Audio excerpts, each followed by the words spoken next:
Hello dear students.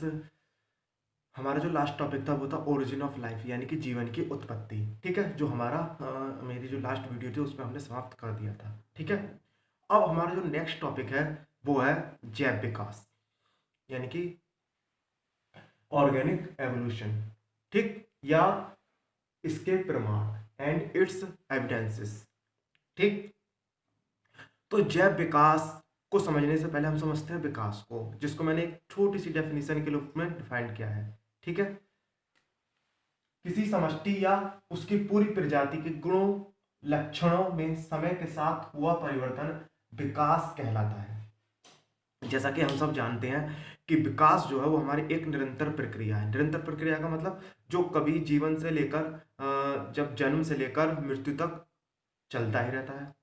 ठीक, मनुष्य अपनी विभिन्न स्टेजेस में, स्टेजेस का मतलब है कि पहले वो शैशवावस्था में होता है, उसके बाद बाल्यावस्था में, किशोर अवस्था में, प्रौढ़ावस्था में और वृद्धावस्था में।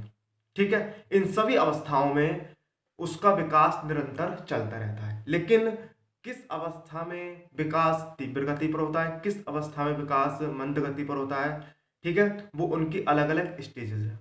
ठीक है, लेकिन विकास जो है यानी कि एवोल्यूशन जो है वो निरंतर चलता ही रहता है। ठीक है, अब बात करें इस डेफिनेशन की। किसी समष्टि या उसकी पूरी प्रजाति, मतलब क्या है? समष्टि एक तरीके से मान लो कोई समाज आमतौर पर, ठीक है, या किसी भी एक जगह स्थानबद्ध लोगों का समूह। ठीक किसी समष्टि या उसकी पूरी प्रजाति, जो भी उसकी क्या है प्रजाति, के गुणों एवं लक्षणों में समय के साथ हुआ परिवर्तन। समय के साथ हुआ परिवर्तन का मतलब है कि जब उसकी जिस समय उसका गुणों में परिवर्तन आना प्रारंभ हो जाता है, मतलब जिस समय पर्यावरणीय दशाएं उसके अनुकूल होती हैं, उस समय उसका जो गुण और लक्षण होते हैं उस समस्त प्रजाति के एक समान होते हैं। लेकिन जैसे ही क्या होता है, पर्यावरणीय दशाएं भिन्न होती हैं, तो क्या होता है कि वो समष्टि या प्रजाति अपने गुणों में क्या करती है, परिवर्तन करती है पर्यावरणीय दशाओं के अनुसार। तो उसी दशा को या उसी परिवर्तन को हम क्या कहते हैं, विकास कहते हैं। ठीक, अब बात करते हैं जैव विकास की। जैव विकास, इसको भी एक डेफिनेशन है इसकी भी।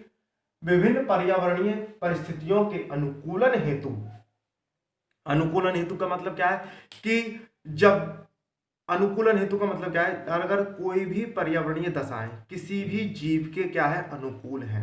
अनुकूल का मतलब है कि उस जीव को समय के साथ भोजन, रहने के लिए स्थान, ठीक, पूरी तरह से प्राप्त है, मतलब आसानी से प्राप्त हो रहा है।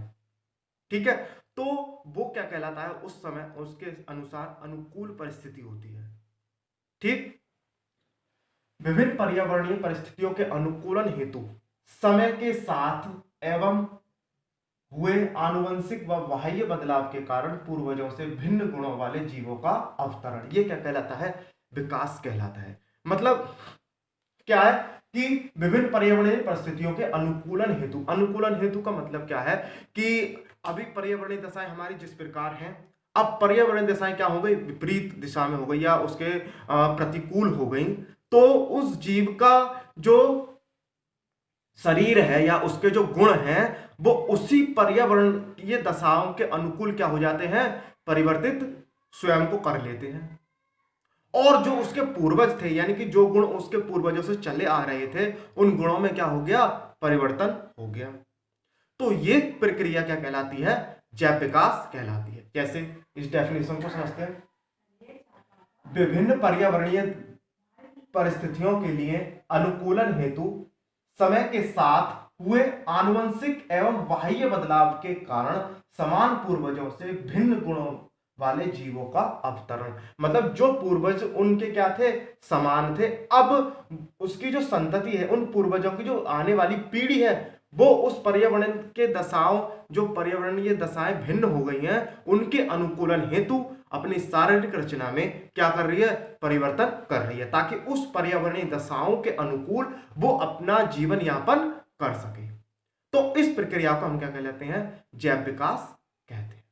ठीक।